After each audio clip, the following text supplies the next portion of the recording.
என்னடா பிரச்சனை உனக்கு? என்ன வேணும்? என்ன வேணும்னு கேட்டேன். வெளியே போகணுமா? வெளியே போகணுமாடா? வெளியே போகணுமா? கது திறக்கணுமா?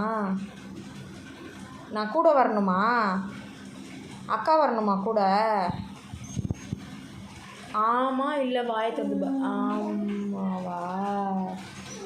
நீங்கள் தனியாக நீங்கள் போக மாட்டிங்களா? பாப்பாவா நீங்கள்? கூட வரணுமா உனக்கு? ஐயோ சரி வா போகலாம். ஷால் எடு, என் ஷால் எடு, என் ஷால் எடு, ஷால் எடு போகலாம். அந்த ஷால் இல்லை, இங்கே பாரு, இங்கே பாரு, அந்த ஷால் இல்லை, இந்த ஷால் பிங்க்கு கலர் ஷாலு. சரி கொடு. சரி வா. ஷாலு கொடுக்கலன்னா எப்படி வருவேன் நானே? ஷால் எடு, ஷால் எடு, எடு ஷால் எடு, கொடு கொடு. லூஸ் பக்கி வா போலாம் வா. என்னான்னு தெரியலையே, யாருன்னா அடிக்கிறாங்களாப்பா உன்னை?